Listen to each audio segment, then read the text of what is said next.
Hi, I'm Pastor Steve with Screaming Rock Ministries, presenting Faith and Hope for Today. Genesis is the beginning of the recorded history of humanity and reveals that God has a plan, has always been there for us, has already defeated evil. Will you join us for a thought-provoking journey to the solutions of life's complexities? Sometimes it's hard for me to remember you running. Pace of life just gets so out of hand. I try my best, but it's just never good enough. I'm reminded of how much I need to know. You are for me, you're not against me. You are with me, I'm not alone. Through all the darkest times and brightest days, I know some things will always stay the same. I'm not alone. Hello again. Great to be back in your home. Thank you for taking a few minutes. We have some super exciting things to talk about. We are coming down towards the end of the story of Abraham, the father of faith. If you want to understand people of faith, Abraham set the standard, set the tone, was the man known as the father of all who live by faith alone. So what I'm trying to say is when we look at Abraham, we are looking at the heart and core of the primitive gospel.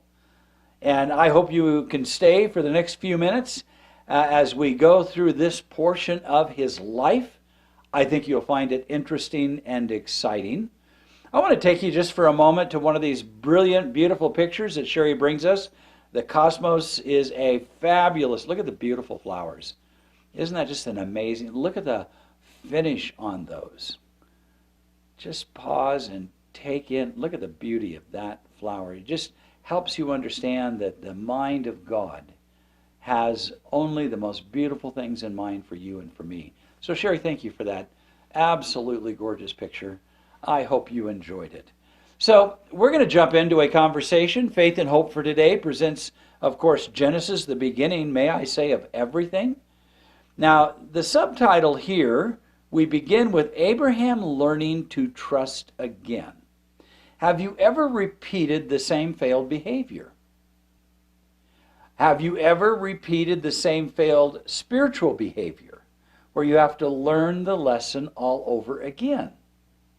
How does God respond in the process of learning? Now, I need you to understand that Abraham is up in years here. He's approaching 100 years old.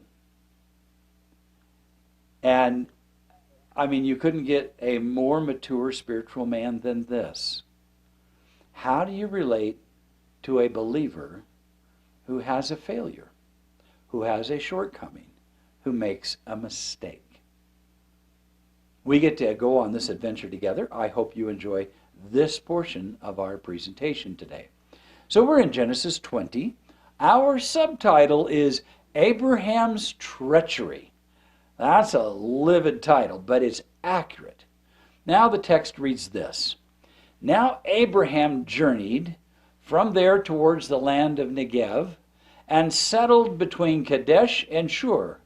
He sojourned in Gerar. Abraham said of Sarah his wife, "She is my sister." So Abimelech, king of Gerar, sent and took Sarah. Now, I've yet to have met anyone who named their child Abimelech, but if you're ever looking for new children's names, there are some great ones in the Old Testament. But did you notice that Abimelech sent and took Sarah? Now, you need to understand she's getting up in her late 70s, early 80s here. Now, we've been here before. And I want you to know that believers, Christians, fear and trust are often real growth issues. We are human beings, and there are things that cause us uncertainty in our life, and then we act out that behavior. How hard are you on yourself? How hard are you on others who are in the process of growing even as a very mature believer. Now for Abraham, fear overcame him. When he said, Sarah, she's my sister, Abimelech then was free to take her. But it was deceit. Please note, this is Abraham's second offense. Only he's not in Egypt. He's dealing with the Philistines. For Abraham, in this moment of fear, his distrust of God manifests. His fear was greater than his trust in God at this moment. This can happen to anyone, anytime, in any church. He was used to speaking to God. He was used to leading out in community worship, but he was still learning. He was still growing. And learning to trust God is our greatest challenge. And I'm grateful that God is patient, aren't you? As we grow. Jumping back into our story. But God came to Abimelech in a dream of the night and said to him, Behold, you are a dead man, because the woman you have taken, for she is married. Now, can you imagine that dream for Abimelech? He just brought this beautiful woman to his home, and lo and behold, God appears in a dream and says, You are a dead man. It must have been a startling moment. That's all I can tell you. Now, Abimelech had not come near her, and he said, Lord, will you slay an entire nation, even though blameless? You can understand he's shocked here right now. But he's in this predicament because of Abraham's fear and distrust. Did he not himself say to me, She is my sister? And she herself said, He is my brother. In the integrity of my heart and the innocence of my hands, I have done this. It's probably one of the first conversations that Abimelech has ever had with the Creator God of the universe. But he's telling the truth. In verse 7, Now therefore, God says in this dream, Restore the man's wife, for he is a prophet, and he will pray for you, and you will live. But if you do not restore her, know that you will surely die, you and all who are yours. Now, what is so significant about this? Who is Sarah? Because it's the lineage of Abraham that flows all the way to the birth of Christ. She is a significant heroine in the story of the gospel. And God is making this very clear to Abimelech. This is an urgent matter. You need to act now. So Abimelech rose early in the morning, called all of his servants, and told all these things in their hearing, and it says the men were greatly frightened. In other words, Abimelech is taking this very seriously. He is in an extremely awkward situation.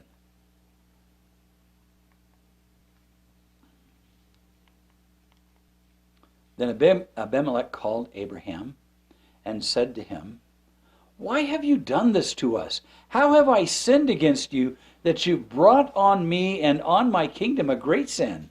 You have done to me things that ought not to be done. And I want to say to every one of us listening, to myself, as Christians, we need to listen to this story. Because Abimelech is a non-believer. And the things we do can cause the reputation of God to be distorted. Our actions have consequences. Many years ago, I was pastoring in a small church in a community. I happened to go down to the lumber yard, introduce myself. I was needing some materials to work on my house. And, well, who are you? What are you doing here? You know, I said, well, you know, I'm pastoring one of the churches here. And I told him the name of the church. And I'm going to tell you that man's entire appearance changed. And he said, well, I sure know one of the members of that church, and I will never have anything ever to do with it. That's an Abimelech moment. that someone did not think about the words they were about to speak and caused a permanent injury on that man's life. We need to stop and think about what we say and what we do to others. Take a deep breath. Process that. This is an important story for us. And Abimelech said to Abraham, what have you encountered that you have done this thing? So what was Abraham's motive? He's going to have to confront that in himself. You see, when we put our trust in ourselves, which is exactly what Abraham was doing, we are always vulnerable to a catastrophe.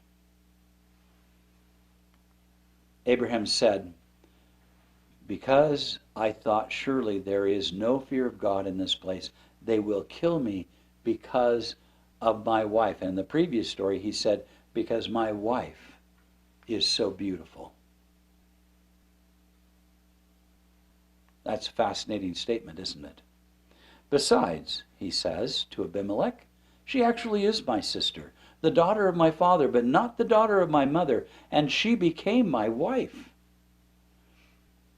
A partial truth is not the whole truth. And that's what Abraham had asked of Sarah, is for them to share a partial truth.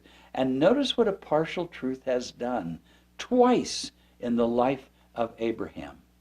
It says, and it came about that God caused me to wander from my father's house, and I said to her, this is the kindness which you will show me everywhere we go. Say of me, he is my brother. Verse 14, Abimelech then took sheep and oxen and male and female servants and gave them to Abraham and restored his wife Sarah to him.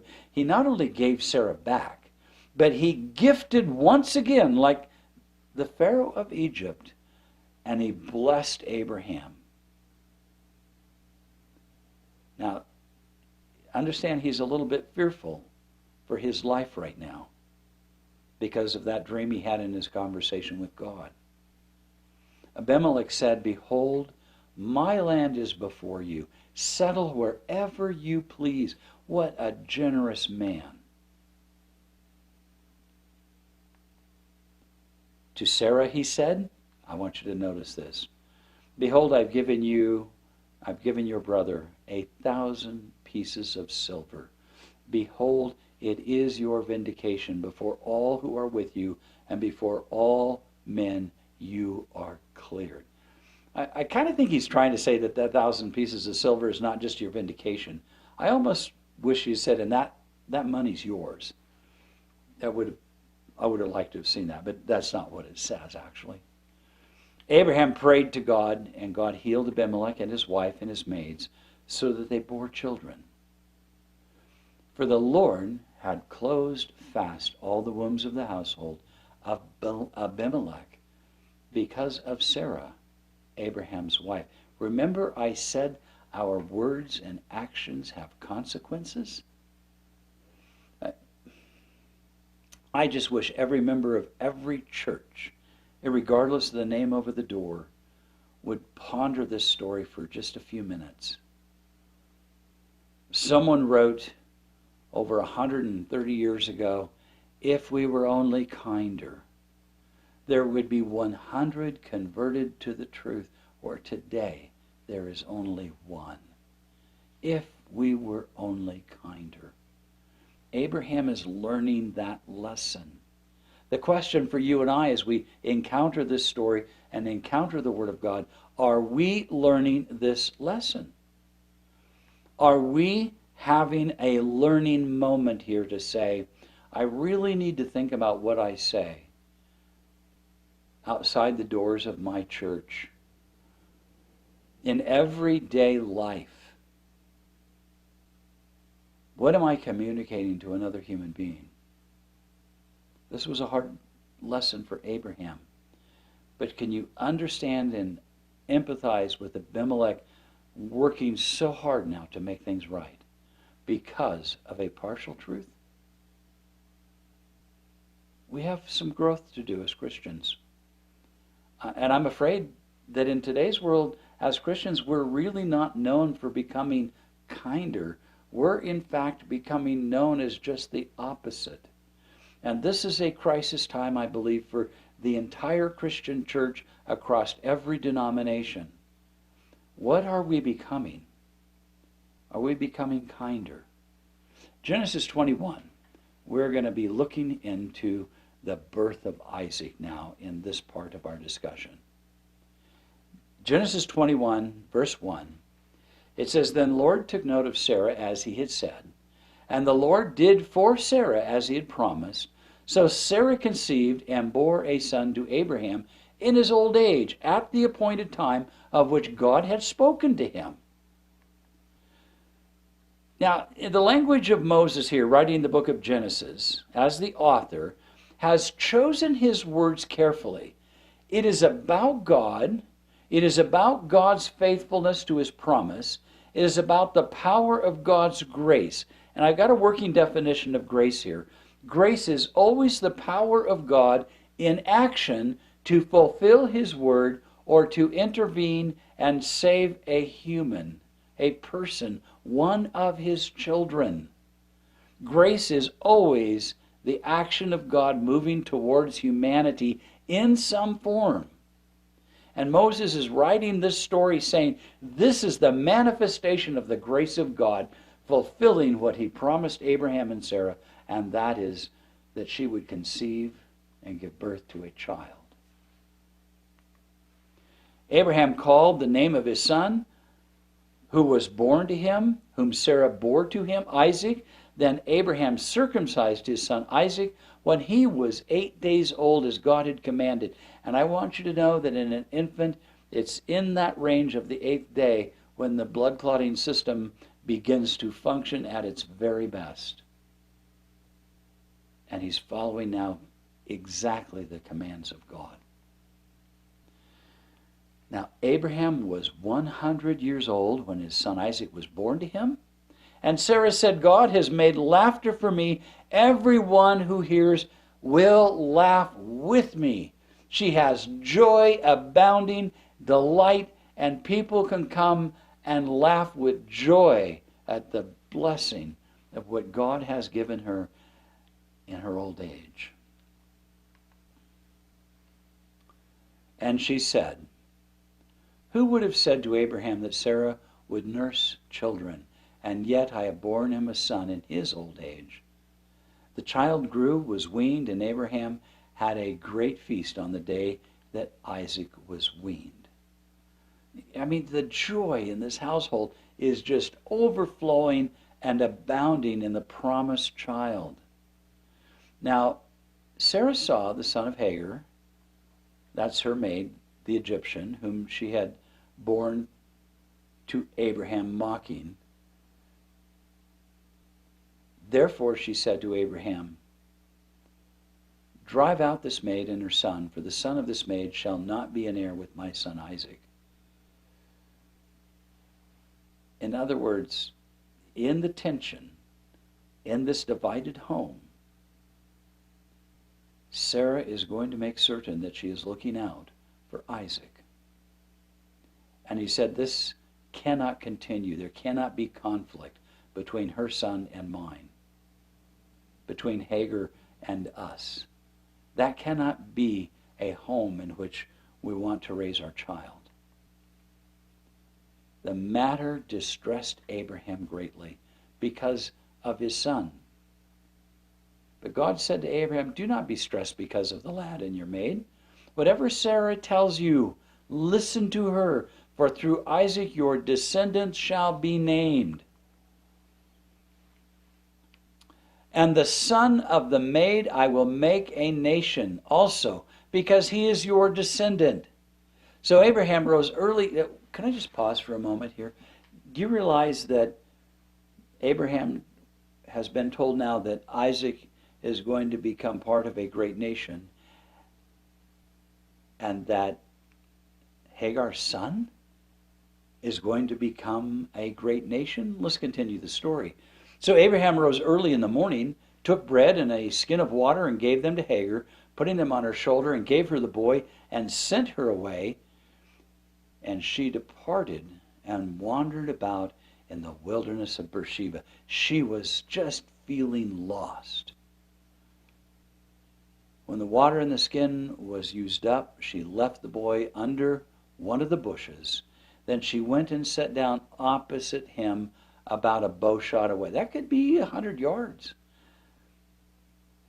For she said, "Do not let me see the boy die." And she sat down opposite and lifted her voice and wept. She is just devastated. She is broken-hearted. She cannot see around the corner. She cannot see the future. All she sees is despair. Notice verse 17. God heard the lad crying, and the angel of the Lord called Hagar from heaven and said to her. Now just pause. Remember, she's sitting 100 yards away, and this voice above her speaks. That is so phenomenal. Listen to what the angel said. "What is the matter with you, Hagar? Do not fear, for God has heard the voice of the lad where he is. Arise, lift up the lad, and hold him by the hand, for I will make a great nation of him." That's the best. Just think about the heart of Hagar.